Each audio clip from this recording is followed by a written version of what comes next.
I really feel that all of y'all have set me up. I just want to know. I want you to know that I feel set up. I was invited to give a talk.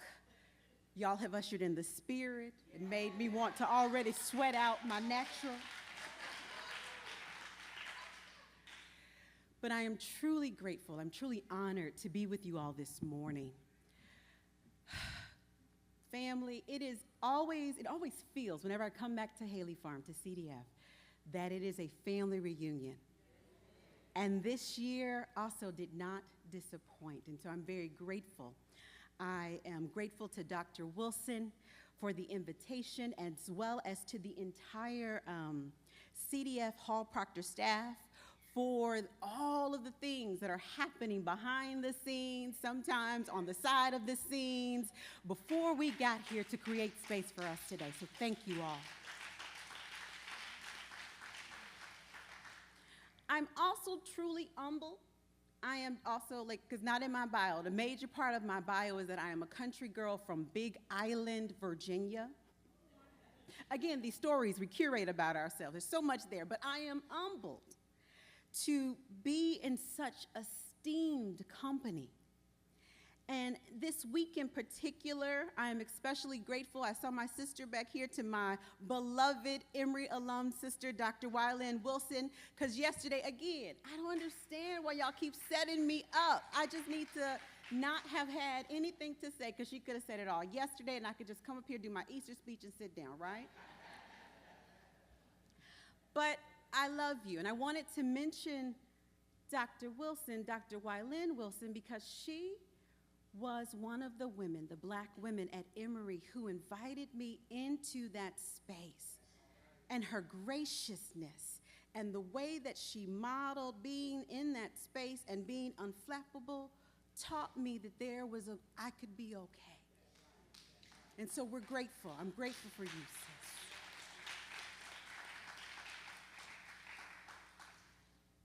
And I'm also grateful, you heard them in the crew, to all of the Yale Divinity School students and alumni who are here. If you could just wave your hands. We got current students, we got alum, we got part of our board, alumni board chapter, they're all here. All right. And when I received this invitation also, I knew that Dr. Starsky Wilson wanted me to share from my latest book, Teaching to Live, Black Religion, Activist Education, and Radical Social Change. But if I'm honest, I had a hard time deciding how I wanted to share, or who or what, or how I wanted to focus our time for the day, because this work focuses on the lives of 8 activist religious educators across the 20th century. So just want to be honest, as I wrestled with whose voice and work who could lend something to our time together this week, and whose life embodies a commitment to children and families, I decided to focus our time for today on the life of Dr. Anna Julia Cooper primarily. Now, just as an FYI though, if that's not the one you wanted, if y'all wanted someone else, you can come to the talk back session and we'll talk more about it, or you can buy the book, or you could, all the things. So I'm sorry, but that's what I chose for today. So please forgive me, and we can talk more later. But also, before we jump into our discussion of Dr. Cooper's work, I want to back up a little bit and make it clear that I entered this work both as a child advocate and a teacher. I entered this work as one who honors and loves teachers. When I was first dreaming of this book, I said it was going to be my love letter to Black teachers. And I wanted to write this book partly to complicate the narrative of who Black teachers are, who they have been, and who they continue to be in the lives of our children and communities and families, as they are movements, and they are institution builders, and they are those who are primarily working for the advocacy and well-being of our children. So yes, I start as someone who loves teachers, actual flesh and blood humans, often underpaid, overworked, and over-legislated teachers who commit every day to taking care of and empowering entire generations. And so long before I even or ever imagined that I would do doctoral studies or study religion, I was a teacher. I taught math to middle schoolers and high schoolers, and I'm not gonna lie to y'all, I ain't love it every day. Let's not get it twisted. Let's not try to offer you this romanticized notion of teaching. But there was, even in the midst of all the chaos, there was something about the joy, not momentary happiness, but the joy of being with students and families when they got it, and even when they didn't. The joy of believing with them and with their families in the power and possibility of transformation in spite of the layers of injustice and the layers of corruption in all of the systems that make up most of education in the United States. And there's also something for me about connecting to and living into this legacy of our ancestors, this legacy of embodied hope, hope incarnate that good, radical teachers demonstrate every day. So it's from this place of centering the work of teachers, and primarily Black teachers, that I want us to enter our conversation this morning. In my larger project, I researched not only pedagogical ideas or strategies, but of connecting religion and social change, but I think there is something to also be learned by exploring carefully and deeply the lives and writings of and work of teachers who themselves exemplify and embody these connections. In particular, I'm indebted to Audrey McCluskey. Audrey McCluskey calls these teachers activist educators. And part of her definition of an activist educator, and particularly of African-American women educators of the early 20th century, who I sometimes also interchangeably will call radical educators or radical pedagogues, she talks about them having their unwavering faith in God and in themselves to do all manner of unthinkable and challenging work. I don't think you understand that. They had to not only have faith in God, but in what God had placed in them to meet the challenges of the day. And so McCluskey paid a special attention to Black women teachers and school founders like Charlotte Hawkins Brown and Lucy Craft Laney and Mary McLeod Bethune and Nannie Helen Burroughs, and noted how these teachers and school founders, while central to any plan for communal uplift, remained this often overlooked and underappreciated and under-theorized category of club women and reformers. And so I've been building on McCluskey's idea of these Black women activist educators having faith in God and in themselves, and have added or tried to add to this definition another trait that I've also observed, that these teachers also had faith in the students, in the children, and the people that they were committed to teaching and working with. And so what I've noted about the teachers that McCluskey outlined, as well as the teachers who have inspired me, is how much of their lives were spent with children and with students in the trenches, taking risks and seeing if these risks would actually work. When I talk about and write about one of my sheroes in the work, Septima Clark, I talk about the way that she was doing this improvisational teaching. And improvisation for Septima Clark primarily meant that she tried something and saw if it was going to work. Not always knowing ahead of time if the strategy, if the idea, if the risk was going to pay off. And the woman I want to talk about today Anna Julia Cooper was no different, because I doubt that any of these teachers began thinking that their work would change systems or structures, but they continued working. They continued teaching, they continued staying there, and that's eventually what happened. So let's begin. Not looking simply at the selective resume of Anna Julia Cooper's many accomplishments, because most often we want to celebrate the first and the onlys. Like we want to celebrate the fact that she's one of the first 4 African-American women to get a PhD in the U.S., and she's one of those pioneering black feminist voices and thinkers writing in her 1890s work, A Voice from the South. But I want us to center Cooper, the teacher, the one who spent most of her life in the trenches teaching and advocating for access to education for black children, particularly black girls. And I want us to start thinking through or listening to some of Cooper's reflections on teaching in an unpublished essay dated to roughly 1923. Now, when you hear me talking about this, you're going to be like, was that 1923 or 2023? And the essay, unpublished, was called Sketches from a Teacher's Notebook. And in this essay, Cooper tells a vivid story of the Berry family. It's a family she noted as socially isolated. That they were cut off from society and from education, and Cooper describes encountering these children as they sneaked onto a playground that she was supervising during World War I as the director of a war camp community service initiative in West Virginia. And the children piqued Cooper's curiosity because they did not come to the playground with the rest of the children.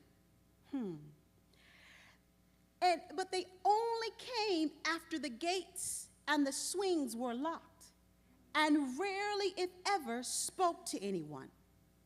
Cooper described the ways that the Berry boys' academic records were a series of annual suspensions and expulsions, such that in any given year, they would be doing well to make it to October before they were kicked out altogether.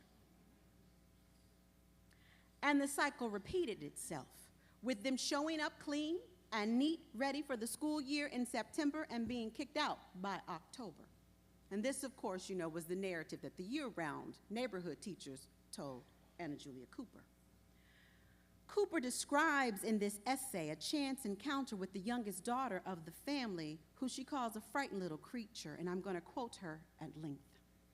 She says, "One day, when I was almost alone on the playground in consequence of a steady drizzle all forenoon, I noticed a forlorn little figure with a pair of big, round, mellow eyes peeping at me through chinks in the palings.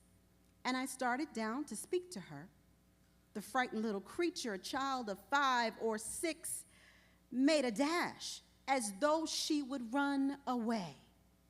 But I coaxed her in and, putting her in one of those little folk swings, stood by, giving her a gentle push now and then, an excitement that she enjoyed very much. Though she said nothing, one could read her gratitude in those lustrous round eyes. Her joy was too deep for utterance, alas, short-lived joy. A tall soldier in khaki puttees and overseas cap came stalking up the walk without recognizing me or uttering a word. He took a position at the rear where he caught the eye of the little mite in the swing. The effect was electrical. The child fell out of the swing as if she had been shot, and pit-a-pat, as fast as her little legs could carry her, she flew, neither looking back nor waving goodbye. Startled out of my Olympian calm, I turned to the stranger and demanded to know what was the matter. "Ma wants her home," he replied sententiously. "Yes, but why didn't you say your mother and father sent for her? You haven't said a word." "She know what I meant." "Perhaps, but isn't it right for you to deal with her better than this? It isn't right for you to deal in dumb signs and conveying what you mean. You owe that child the English language. She will never be anything but dumb, shut-in creature unless you make opportunities for her to cultivate speech. End quote.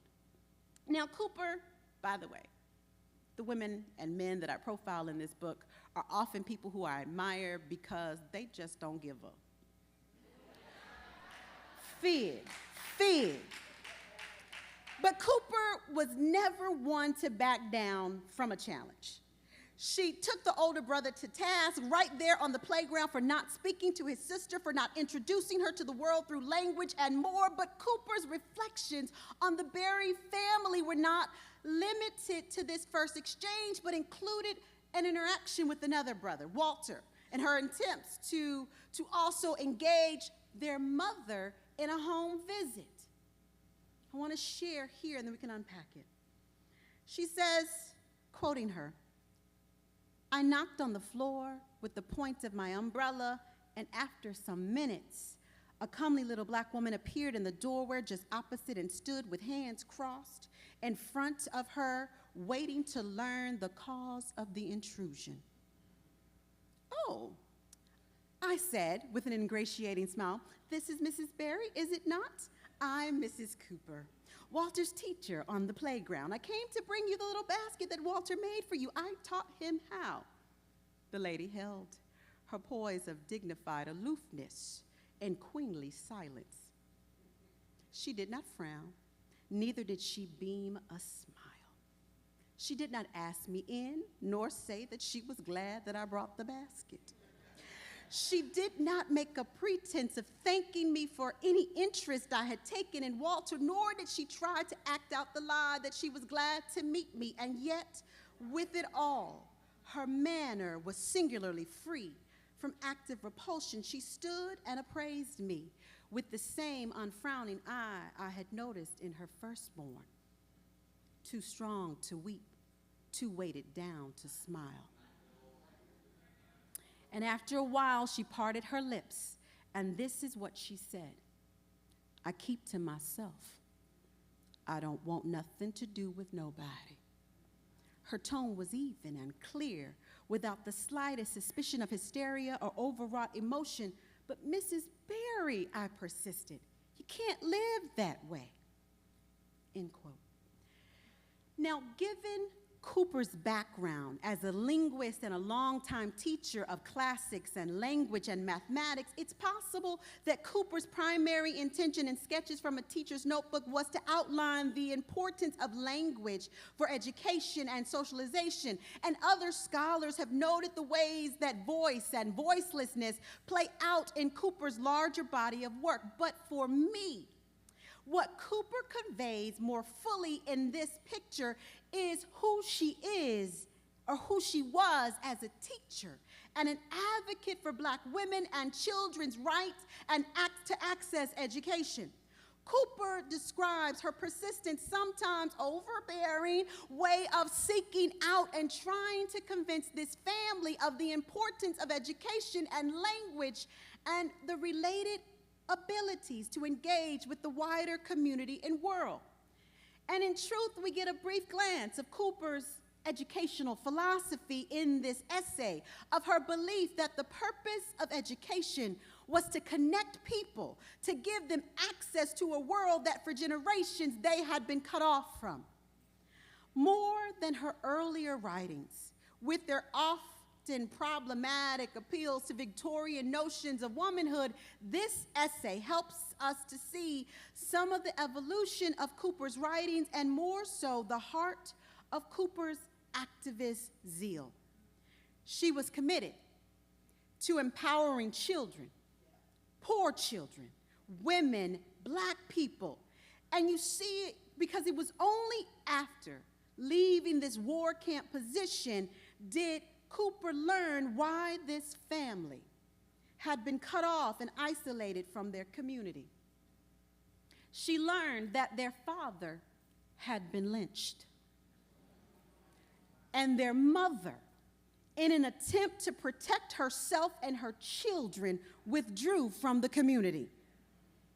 Cooper wrote at the end of that essay, "It was not until I had left West Virginia that I understood the tragedy of Mrs. Berry's grim struggle with life. Her husband, an innocent man, had been torn from her arms by an infuriated mob and brutally murdered, lynched. The town realized its mistake afterwards, but it was too late to bind up that broken family, and the humble drama of that obscure black woman, like a wounded animal with her cubs, literally digging herself in and them at bay, dumbly turning to face America, her head bloody but unbowed. I swear the pathos and inexplorable fatefulness of that titanic struggle," Cooper writes, "an inescapable one in the clash of American forces, is worthy of an epic for its heroic grandeur and unconquerable grit," end quote. Cooper has a way with words, by the way. Cooper ends that essay with her question left unanswered, trying to make sense of what a typical school, what a typical school might do for such a family. She wondered, what's our brand of education? What our smug injunction that the home is expected to cooperate with the school will find or create for the help and guidance of such a home?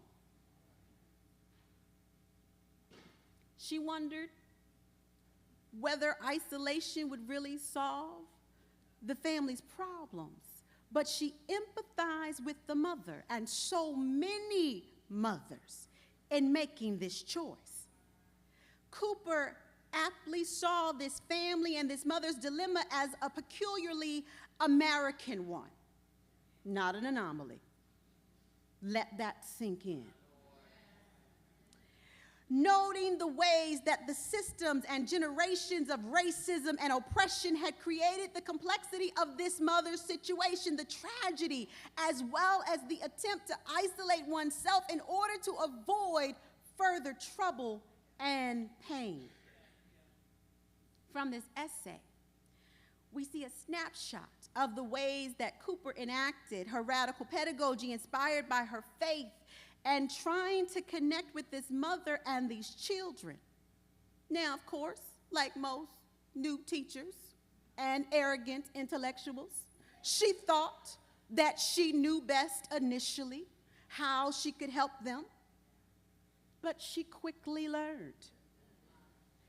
And she respected this mother's position, and she begins to articulate the complicated relationships that Black women and children have with even the most well-intentioned educational systems and communal structures.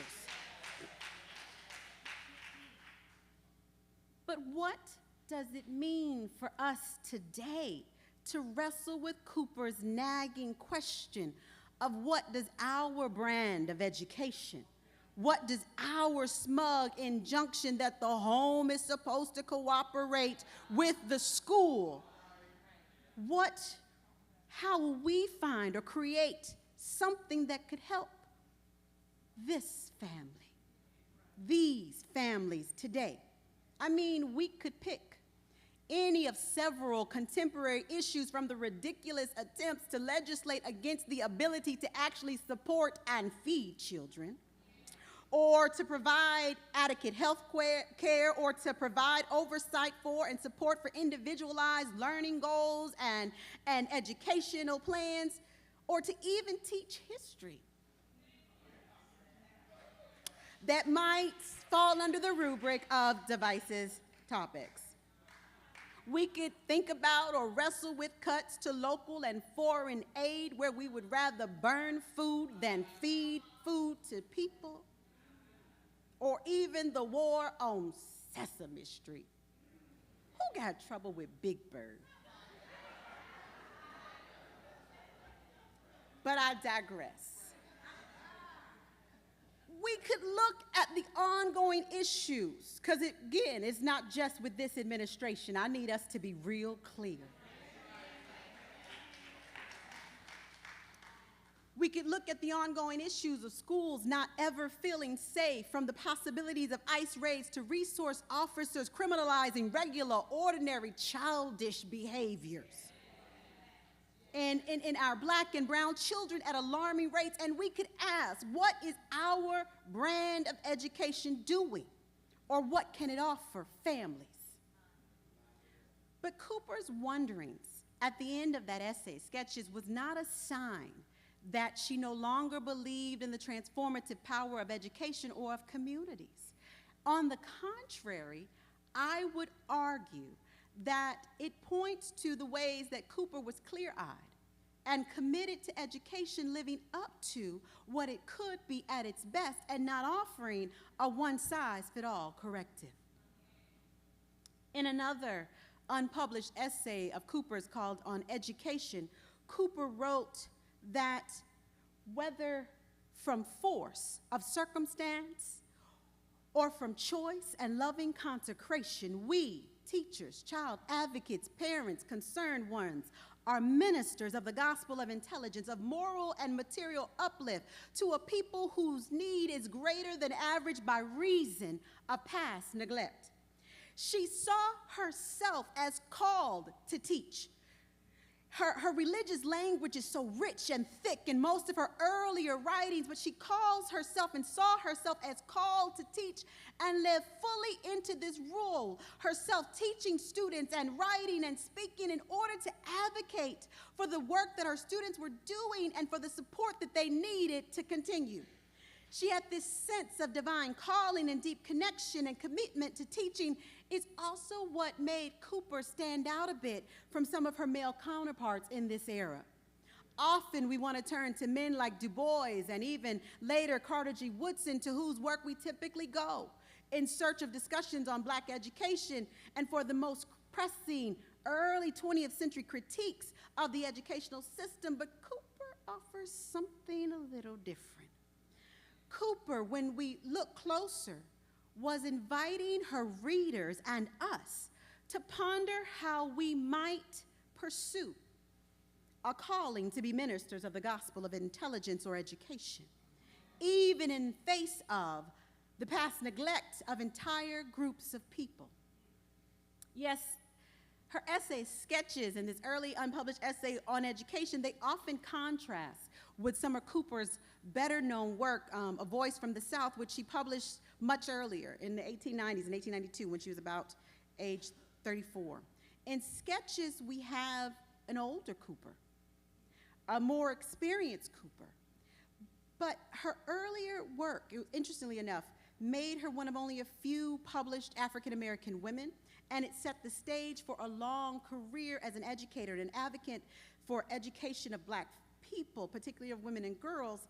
And what we see, though, and of course, y'all work with me because these are all my wrestlings and my questions. We know that Cooper had already gained some recognition from through her lectures and her work as the women's education of the Southland magazine by the time that her book, A Voice from the South, was published. And we can begin to wonder how Cooper, a daughter of an enslaved woman and her enslaver, came to be invited to lecture about women's education, to write about it, to be educated, and later to learn to be the type of teacher that sought out the most recalcitrant of students and attempted to invite them out of the experiences of voicelessness into the world that Cooper believed transformative education could offer. So for me, reading and researching Cooper made me even more curious about her religious life and her framing of her work as a minister of the gospel of education. And looking at most of the other writings, we see the ways that Cooper was fluent. She's very fluent in religious ideas, and that's, of course, thanks to the religious nature of education in the earliest, in the 19th century and the early 20th century. And though, she also wholeheartedly embraced her religious convictions and used her understanding of Christianity as a justification for many of her social and political activities. So her early collection of writings about womanhood directly connect her understanding of Christ, or Christ's role, to the work of eradicating suffering and advocating for equality. So Cooper's religious life and educational journey were intricately connected, I found. Cooper was educated primarily in religious schools, from primary school to Oberlin University. And it was in these settings that her religious understanding was shaped, including her somewhat elitist preference for the quiet worship of her refined Episcopal denomination, as she called it. But Anna Julia Cooper was born in Raleigh, North Carolina in 1858 as Anna Julia Hayward. And Cooper's educational history is remarkable in the sense that she was able to attend St. Augustine's normal school beginning in kindergarten, which for her, that was around the age of 8 or 9. And she talks about and writes about her good fortune at being selected to attend during her most formative years, and was grateful to the founder, J. Brenton Smith. And St. Augustine was established in about 1868 by the Executive Committee of the Board of Missions of the Episcopal Church. So she loves the Episcopal Church, not just because she bougie, but because of its role in educating her. And it was established there with the purpose of teaching freedmen. And historians often will recount that even at this early age, Cooper was not only learning to read herself, but even as 8 and 9, she was also teaching others to read. One of her parts of her scholarship to St. Augustine's was to be a peer teacher, because at that point you would get a scholarship, but it often came with a job. Sometimes that included cleaning dormitories, sometimes it included serving in the cafeteria, but hers was a peer teacher. But also part of her narrative and her archives is the reminder that she was teaching her newly freed mother to read and write as well. So her early educational period in North Carolina was also part of a larger social tradition of self-assertion, a time in which many of the newly emancipated Black people in North Carolina were organizing to reobtain voting rights, as well as pursuing education and, pardon the masculinist language, and manhood. Lewis Daniel Hutchinson describes the larger community of Black people in Raleigh, North Carolina post-emancipation, and he writes about this, talking about no longer supplicant slaves in the house of bondage. Blacks in North Carolina, as elsewhere, turned to the schoolhouse to remove the vestiges of slavery. They believed that once Black people were armed with the benefits of education, full citizenship, and manhood, rights would be forthcoming. It was this climate of self-assertion with the awareness of full citizenship and citizenship rights that nurtured Annie Haywood in her formative years. Now, clearly for Cooper and for others, the quest to become educated was intricately tied to the quest for citizenship and equal rights, and that continues to be the case for much of the early 20th century. And even as Cooper, though, was grateful for the opportunities afforded her at St. Augustine's and in this early era, this was also the place, can we tell the truth here, that she experienced firsthand and primarily some of her worst experiences of sexism and classism and the inequity between educational opportunities for boys and girls. And she recounts in some of her earlier essays or other essays on the higher education of women, and I'll quote her here because you need to hear this. Her words are so much more eloquent and powerful than mine. She said, "I had devoured what was put before me, and like Oliver Twist, was looking around to ask for more. I constantly felt as I suppose many an ambitious girl felt a thumping from within, unanswered by any beckoning from without. Class after class was organized for these ministerial candidates. A boy, however meager his equipment and shallow his pretensions, had only to declare a floating intention to study theology, and he could get all the support, encouragement, and stimulus he needed. Be absolved from work and invested beforehand with all the dignity of his far-away office, while a self-supporting girl had to struggle on by teaching in the summer, working after school hours to keep up with her board bills, and actually to fight her way against positive discouragement to the higher education, till one such girl one day flared out and told the principal the only mission opening before girls in this school was to marry one of those ministerial candidates. And he said he didn't know, but it was. And when at last that same girl announced her desire and intention to go to college, it was received with about the same incredulity and dismay as if a brass button on one of those candidates' coats had propounded a new method for squaring the circle or trisecting the arc. When I tell you, end quote, Cooper noted that her struggles to gain an education were hardly unique. In her appeal to give girls a chance to learn, Cooper reveals a great deal about her own experiences as an ambitious girl who struggled not for a lack of ability or even a lack of desire to learn, but a lack of financial support.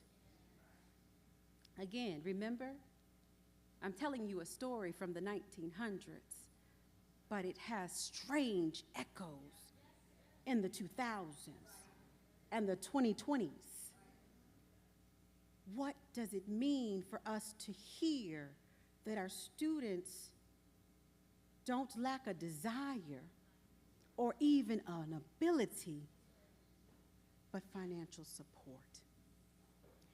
And so Cooper, of course, argued against de facto practices that women's development and educational achievement were limited to marrying one of those male theology students. And Cooper, by the way, just as a footnote, did marry one of those theology students. And this afforded her a modicum of privilege to continue her education, especially after his untimely death, to continue her education and career as a teacher, because if she'd stayed married, she actually couldn't have stayed as a teacher. And so Cooper's critique, though, of men receiving support to study theology didn't mean that she didn't support theological education or even a learned clergy. She was simply trying to argue to these clergy leaders. By the way, I want you to understand that most of the places that she was giving these talks and giving speeches were to conventions of male clergy leaders. And so she's writing and she's trying to convince them. She's like, I just want to point out the discrepancy between what you are willing to do to educate men without fully supporting the education of women and girls. And Cooper argued that taking women and girls seriously was going to change everything. And valuing their contributions, including even in theology, would drastically change the face of these disciplines. For example, cheeky Cooper that she was, she suggested that theologies that cast children into lakes of fire would be implausible for women to write. And she said that it mattered that women be included in the writing and the creating of theology. And she believed that many of the ideals would not continue to hold sway if or as you just listen to some women. I linger here partly because it's important for us to note, and for me, that Cooper ranks prominently among African American activists and educators in general, and religious activist educators in particular, because her life as an activist began in her advocating for herself. Most of us, by the way, cut our activism and our protest and our organizing chops when we have to learn at an early age how to stand up for ourselves. And so when you get that child at 6 or 7 or 8 or 4.5, like mine, who wants to give you that womanist or womanish business, just remind yourself that they are an activist in the making, that they are cutting their chops, they're beginning their ways of being that are going to change the world. Now, you can tell them to go sit down somewhere, but you do need to recognize. Because we recognize that it's an 8-year-old Cooper who's getting this and seeing this firsthand that then becomes an 88-year-old Cooper who's still advocating for the well-being and opportunities of equal access to education for all children, for all people. Because Cooper, by the way, is this interesting figure for me, because one of the things that I love about her is that she gets to live to be old. Now, when I study some other black women and educators, they don't always get to live to be old. And so I love the way that you can read the evolution of her life and her thought, and even the way she walks through places as she gets old. And what I see by this and what I understand by this is because early Cooper is trying to convince people. Older Cooper is saying, this is what we're going to do with what we have. I just want you to kind of know that she never stops teaching, by the way. She commits her entire life to teaching children and high schoolers. Primarily, she was teaching at M Street School, the famed M Street School in Washington, D.C. Later becomes Dunbar, which a lot of, like my family, my mom actually went there. And there are all these things. So this is where she starts her career. And by the way, she deals with sexism from the early classroom all the way through her short term as the principal there, because she's fired very quickly because they claim that she's not a good disciplinarian. Real talk, it was because she was getting black and brown children into Harvards and Yales and Oberlins and Radcliffes. And because she refused to believe that the only course of study that was sufficient for black people at the time should have been industrial education. She wasn't anti-industrial education, but she wanted it taught alongside. I need you also to go back and reread Nannie Helen Burroughs' story, because she was a student of Cooper's. And she talks about the education she got at M Street School that allowed her to develop her school that dignified domestic work in the sense of also offering what we would call home sciences or the best of domestic sciences, along with playwriting and classical literature and songs and foreign languages. That's part of that legacy of saying that we're advocating for children and adults to have the types of education that they want, and not just that we deem accessible and acceptable for them. But I want to end our time with the way that Cooper summarized her life. In reflecting on her 100th birthday, Cooper noted that what is important isn't what we say about ourselves, it's what our lives stand for. And I love the way that womanist theologian Karen Baker Fletcher expands this, since she reminds us that Cooper's life stood for unfailing, persevering commitment to Christian service and hope in God, in a God of freedom and equality, and service that was public and required participation in God's activity of reform.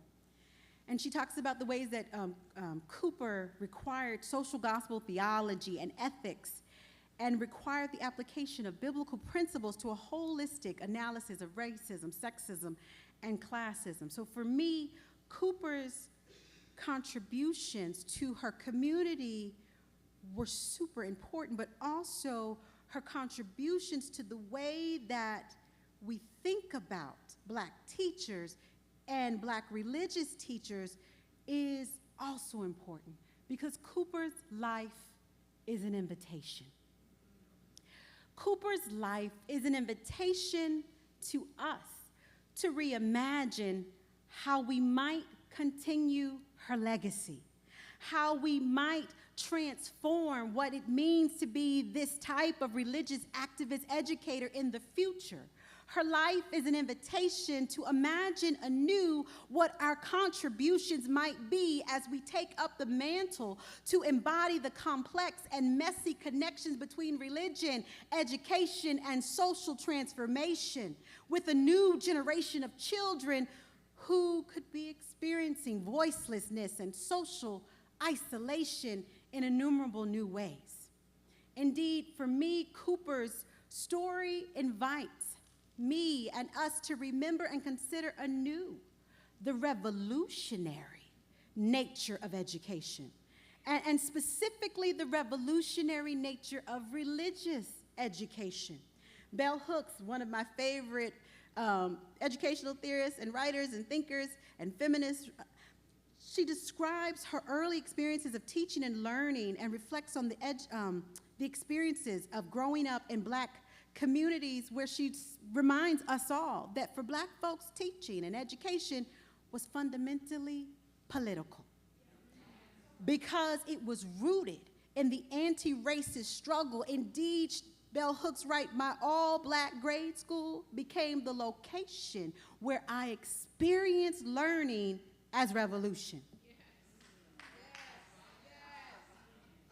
The idea of learning as revolution is at the center of Cooper's life as well, and at the lives of all the activist educators that I study, but it also keeps me wondering, what would it look like for kids to experience education as revolutionary, as a practice of freedom in both public schools and in religious education settings?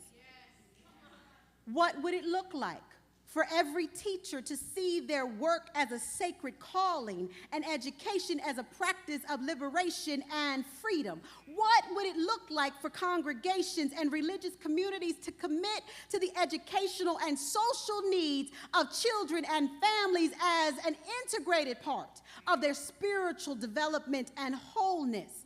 And what would it mean for us to understand a wider and more expansive vision of the sacred task of education and transformation, particularly religious education that goes beyond memorizing Bible verses or facts about one's religious tradition, to educating for wholeness and the flourishing of all people? I rock with Cooper, because as Cooper struggled for most of her life to get her work published. By the way, then you had to pay to get your work published. And she struggled and often had to write, by the way, some scathing letters to Du Bois, dear Mr. Du Bois, in his role as the editor of the Crises magazine, to get her work published. Even as she did this, she leaves us with these words. And so I want to honor the way that she ended her story. She summarized her life and her desire for how she wanted to be remembered at the end of her life, writing, "No flowers for me, please. Just the smell of sweet understanding. The knowing look that sees beyond and says gently, kindly, somebody's teacher, on vacation now, resting for the fall opening."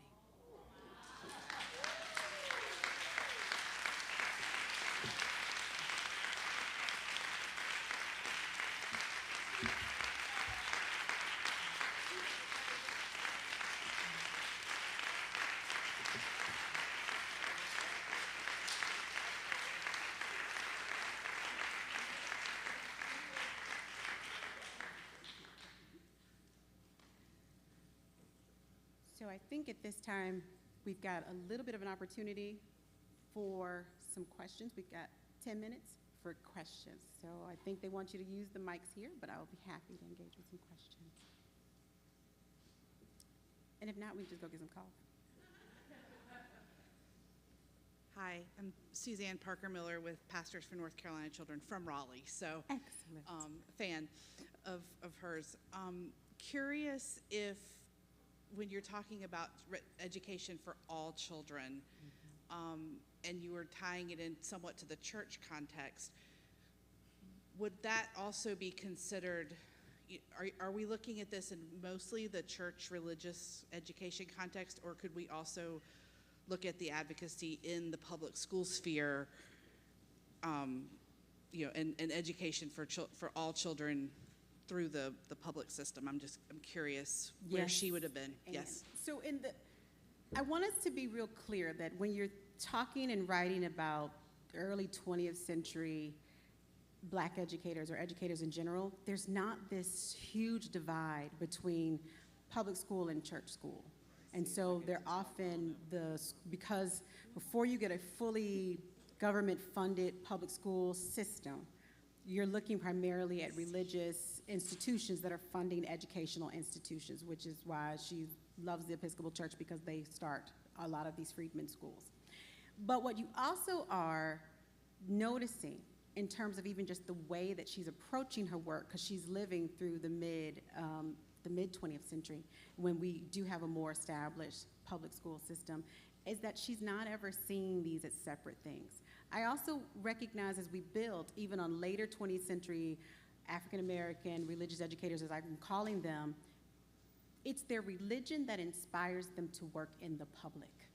It's not primarily or even specifically them working to transform what's happening within religious communities, while that becomes part of some of them for later folks like Olivia Pearl Stokes in my book. But primarily, they're trying to push forth this larger communal agenda that says that you actually can't do good church work if you're not doing good public work.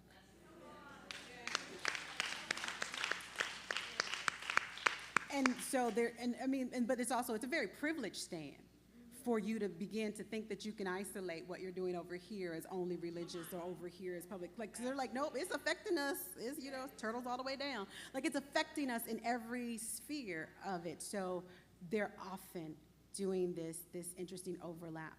And I think even some of the ways in the late 20th century that we muck up some stuff with, the way that they're trying to push for a model of faith-based organizing and things like that becomes, or even just giving funds to social work that is in faith communities, is because they're trying to exploit that earlier connection in that model, sometimes not recognizing that it should have been this holistic thing all along. Yeah. Other questions? Thank you so much for your talk today. My dad also went to Dunbar in DC, so lovely to hear that shout out. You mentioned that the quest for education was a means for the quest for citizenship, and that rings very true even in our modern context. My question is about, in your research, do you take it that Cooper also Cooper or women educators at that time period heavily bought into this narrative that education is how we obtain and earn rights, or if there was a counterculture within women educators? Interestingly enough, one of the things, if you talk about faith beyond faith in God and even organized religion, there is a heavy faith in democracy at this point in the early 20th century. Not a blind one, not one because it's democracy worked for them. It's a faith kind of in the ideals of an ultimacy. And so there is this interesting conversation. You see this in Cooper, you see it in early Du Bois. Again, when people get to live long lives, things change, and so we're grateful for that. But early Du Bois, early Cooper, there's this interesting faith in democratic structures and what does it mean, because you recognize that most of these people are either born in slavery or right after the end of slavery. Right. And so they are bringing in and thinking about what does it mean for them to have opportunity to fully participate. And while later writings often indicate harsh critiques and levels of disillusionment with the way it's enacted, you don't see wholesale discounting of like the democratic or the democracy as a project yet. Until you get to like later Du Bois, and he's like, yeah, we out. Which again, I rock with that too, when you just be like, we're gonna quit America. But your other question around whether or not education is the thing that gets rights, or is the place for which, or the channel through which you get rights, I'm not sure I would see it and say it in those terms, primarily because they already had to believe in their God-given rights, Right. talents, abilities to be, to act, to learn, to know. I think what they're advocating for primarily is this work and reality that education is how you learn how to navigate this American project. Gotcha. And that's different than you learning about who you are as worthy and whole in and of yourself. And that's, I want us to be very distinctive, because there is a way that even when you get a full-scale public school movement and project, it's around an educated citizenry. The idea is for you to cultivate people to be able to participate in American democracy. Sometimes participate well, sometimes participate not well. And, you know, because we recognize that the system is designed to get the results it gets. But I hope that's a helpful Yes, thank you. distinction. Thank you. My dear, I just want to thank you. This was just a magnificent presentation. My name is Rhonda. I teach law school primarily and have for 25 years. And I've never had the privilege, really, of hearing a talk specifically about who I affectionately call AJC. So I just really am grateful to you, but also to this community and to this gathering of Black intellectuals to have this level of presentation, discourse, scholarship on the things that are of and about us and for us. So I'm just really grateful for you, for your talk today. And I'm curious because you've, given all of the ways that you have explored Dr. Cooper's writings and legacies, I'm curious if you can tell us a little bit about any evidence of how, in fact, she may have navigated the struggle. Mm-hmm. Because as you so well point out, people like Du Bois over time, they began in a certain place around commitment to faith in American democracy and education as a way and means to navigate it. But something shifts in time. We see what happens politically, and over time, a shift happens. Was there evidence that Dr. Cooper struggled in those ways? I mean, obviously, she was facing the same changing realities, and especially given all of the things that we're dealing with right now, you can imagine I'm looking for just a taste of anything that you can point us toward. We can continue reading on our own. That'll give us a sense of how, even in times of massive rollback, shocking disruption, right, and really the crushing,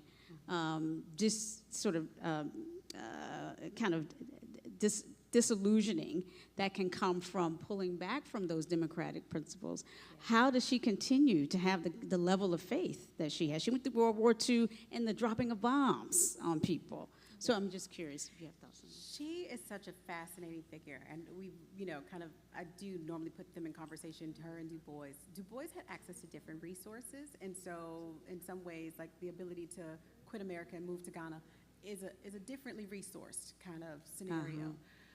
But also it's a different strategy that Cooper already initiated. So Cooper's strategy for activism and her educational activism was very local. Some people would often critique her and criticize her that she was hyper-focused in the Washington, D.C. area. And But for me, that's a model. It's a model of a strategy. It's a model for also how we work even today, because oftentimes we want to do global stuff. But she's saying, no, I'm committing 100 years of activism and change to this city. Almost that school, right? Yeah. She's at M Street for the longest time, but then she also takes on a position at Frelinghuysen, like university, which is not a university. It is run out of her house. We praise God for this, run out of her house. But it's also one of these places that she takes on the leadership role there because she's committed to the vision, because what they were doing there was providing education for working adults and people who did not have the opportunity to go to school during the day. So with Frelinghuysen, she's like, even though it was a failed project, and she writes about that, one of her later life commitments and strategies was to continue to commit to that, because she was saying we need this type of alternative education that is not going to be just the kind of for people who can commit when they're not working to just go to school. But what are we giving and what are we providing for folks who got to work 12, 14, 16 hours a day and still want a little education? Or some specific technical training or something that will help them get in a clerical pool. And so that's part of the work that she was doing there. And again, so that for me, we can talk more about specific books, but there's a collected kind of like anthology of some of her writing that has been put together. And of course, you know how people get publishing rights off of Black women's stuff that after it goes out of copyright, because a lot of her stuff was unpublished. And so like now it's been collected together, but also I'm grateful Howard University has her archives and those are digitized. And so you can get access to a lot of these essays just to keep reading more about what she was writing and what she was thinking much later. Thank you so much for just uplifting the link between Black social gospel and education and justice in the ways that you see it in her work and other Black intellectuals. I'm really grateful. Thank you.